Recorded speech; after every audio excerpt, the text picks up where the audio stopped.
ಏನಿಲ್ಲ ಸ್ವಾಮಿ, ಯಾವಾಗಲೂ ಎಲ್ಲಿಗಾದ್ರೂ ಹೋಗುತ್ತಾದ್ರೆ ನನ್ನಲ್ಲಿ ಒಂದು ಮಾತನ್ನು ಹೇಳುತ್ತೀನಿ. ಹೌದು, ನಾನು ಹೋಗಿ ಬರುತ್ತೇನೆ.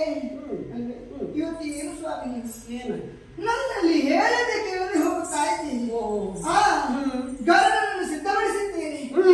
ಹಾಗಾದ್ರೆ ಏನು ಸ್ವಾಮಿ ಇದು ವಿಶೇಷತೆ? ಏನಾಗಿದೆ? ಭಕ್ತರಿಗೆ ಬಾಣವನ್ನು ತುಂಬಿಸಿಕೊಂಡಿದ್ದೀರಿ, ಚಕ್ರವನ್ನು ಕೈಯಲ್ಲಿ ಹಿಡಿದುಕೊಂಡಿದ್ದೀರಿ. ನಿಮ್ಮ ಕಣ್ಣನ್ನು ನೋಡುವಾಗ ಕೆಂಪು ಕೆಂಪು ಕೆಂಪು ಕೆಂಪು ಏನು ಕುಪಿತಗೊಂಡಿದ್ದೀರಾ, ಕೋಪದಲ್ಲಿದ್ದೀರಾ.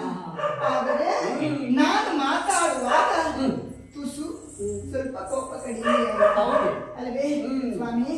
ಹಾಗಾಗಿ ಕೇಳುತ್ತಾ ಇದ್ದೇನೆ, ನಿಮ್ಮ ದಾರಿಯನ್ನಕ್ಕೆ ಬಂದು ತಡೆದಿದ್ದೇನೆ ಅಲ್ವೇ?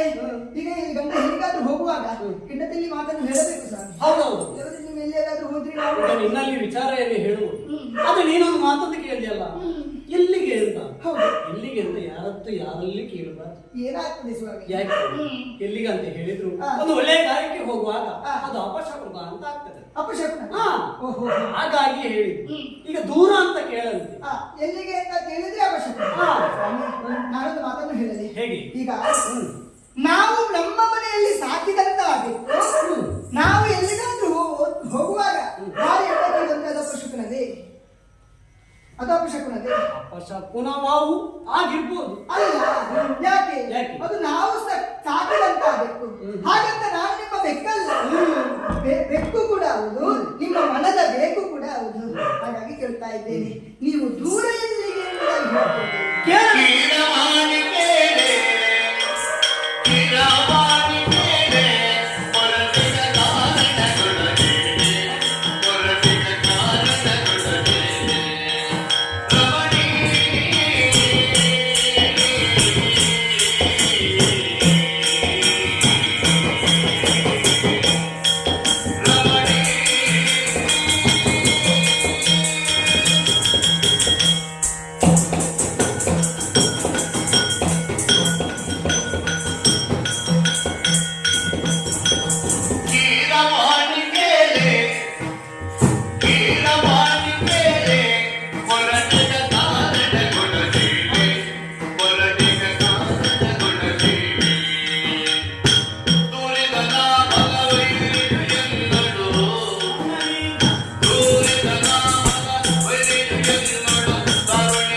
ಯಾವತ್ತು ಮುಂದುವರಿದವನಲ್ಲ. ತಮಾಷೆಗೊಂದು ಹೇಳಿದ್ದು ವಿಷಯ ಉಂಟು, ನೀನು ನೆನಪಿಸಿದ್ದು ಒಳ್ಳೆದಾಯ್ತು. ಯಾಕೆ ಹೆಂಡತಿ ಯಾವತ್ತೂ ಹೇಳುವವರು ಇವತ್ತು ನಿಮ್ಮಷ್ಟಕ್ಕೆ ನೀವು ಹೋಗುವುದು ಸರಿಯೇ. ನೀವು ಹೇಳುವುದು ಕಾರಣ ಉಂಟು. ನಮ್ಮ ದೇವೇಂದ್ರ ಇದ್ದಾನಲ್ಲ,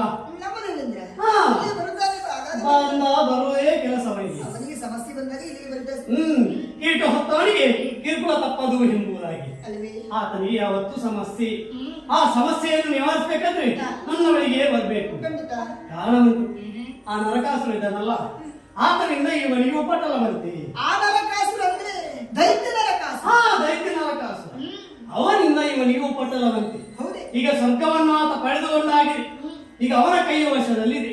ಹಾಗಾಗಿ ಆತನ ಆ ಸ್ವರ್ಗದ ಪೀಠ ಉಂಟಲ್ಲ, ಈಗ ಅವನಿಗೆ ಪುನರಪಿಪಡಿಸಿಕೊಡ್ಬೇಕಂತೆ. ಹಾಗಾಗಿ ಆ ನರಕಾಸುರನ್ನು ವಧಿಸಿ ನಂತರ ಸ್ವರ್ಗಕ್ಕೆ ಹೊರಟು ನಿಂತದ್ದು. ಸ್ವರ್ಗಕ್ಕೆ ಹೋಗುವುದು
ನೀವು ಯಾವಾಗ ಸ್ವರ್ಗಕ್ಕೆ ಹೋಗ್ತೀರಿ ಎಂಬುದಾಗಿ ನಾನು ಕಾಯುತ್ತಾ ಇದ್ದೀನಿ.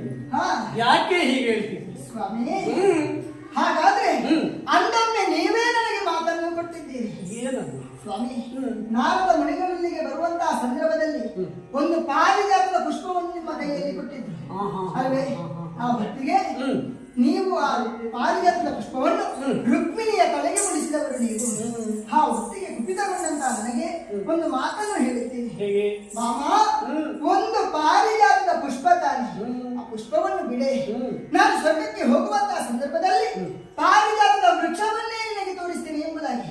ಹಾಗಾದ್ರೆ ಹೋಗುವುದೀಗ ಸ್ವರ್ಗಕ್ಕೆ ತಾನೆ, ನನ್ನನ್ನು ಕರೆದುಕೊಂಡು ಹೋಗಿ ಸ್ವಾಮಿ. ಸತ್ಯಭಾಮ, ನೀ ಹೇಳುವ ವಿಚಾರವು ಈಗ ನನಗೆ ನೆನಪಾಗುತ್ತಾ ಇದೆ. ಆದ್ರೆ ಈ ವೇಳೆಯಲ್ಲಿ ಹೋಗುವುದು ಬೇಡ, ಇನ್ನೊಂದು ದಿವಸ ಹೋಗುವ ಅಂತ ನಾವು. ಅಂದ್ರೆ ಅಲ್ಲಿ ರಕ್ಕಸ ಇರುವುದಲ್ಲ, ಅವ ನೋಡಿದ್ರೆ ಇನ್ನೊಂದು ಏನಾದ್ರು ಮಾಡಿದ್ರೆ ಮಾತ್ರ ನಮ್ಗೆ ಯಾರಿದ್ದಾರೆ? ಈಗ ನೀವು ಮಾತ್ರ ಯುದ್ಧ ಮಾಡುವುದೆಂಬುದಾಗಿ ತಿಳಿದುಕೊಂಡಿದ್ದೀರಾ? ನನಗೂ ಯುದ್ಧ ಮಾಡಲಿಕ್ಕೆ ಗೊತ್ತುಂಟು ಸ್ವಾಮಿ. ಇದನ್ನು ನಾನು ಈಗಲೇ ತೆಗೆಯುತ್ತೇನೆ. ಏನು ಸೀರಿಯಸ್ ಅಂದ್ರೆ ಬೇರೆ ವ್ಯವಸ್ಥೆ ಉಂಟು ನಮ್ಮಲ್ಲಿ, ಬೇರೆ ವ್ಯವಸ್ಥೆ ಉಂಟು. ಕಚ್ಚವನ್ನು ಕಟ್ಟಿ ಖಡ್ಗವನ್ನು ಹಿಡಿದು ನಾನು ಯುದ್ಧವನ್ನು ಮಾಡುತ್ತೇನೆ. ನಾನು ಕ್ಷತ್ರಿಯ ಹೆಣ್ಣುಮಗಳು. ಈಗ ನೀನು ಹೇಳಿದ ವಿಚಾರ ಹೌದು. ಆದ್ರೆ ಈಗ ನೀನು ಬರುವುದು ಸರಿ ಸರಿ, ನೀನು ಬರುವುದು ಒಳ್ಳೇದೇ. ಯಾಕೆ ಈ ವೇಳೆ ಆ ನರಕಾಸುರನ್ನು ವಧಿಸಬೇಕಾದ್ರೆ ನನ್ನಿಂದ ಮಾತ್ರ ಸಾಧ್ಯ ಅಲ್ಲ, ನಿನ್ನಿಂದಲೂ ಬೇಕು ಅಲ್ವೇ? ಯಾಕಾಗಿ ಅವನಿಗೆ ವರ ಉಂಟು, ತಂದೆ ತಾಯಿಗಳಿಂದಲೇ ಆತನಿಗೆ ಮರಣ ಎಂಬುದಾಗಿ. ಆ ಮರಣ ಆಗಿದ್ರೆ ನಮಗೆ ನಾವು ಅವರಿವರ ತಂದೆ ತಾಯಿಗಳು. ಹಾಗಾಗಿ ನಾವು ಮೊದಲು ಆತನನ್ನು ವಧಿಸಿ ತದನಂತರ ಆ ಸ್ವರ್ಗಲೋಕವನ್ನು ಏರೋಣ. ಸಿದ್ಧರಾಗಿದ್ದಾನೆ.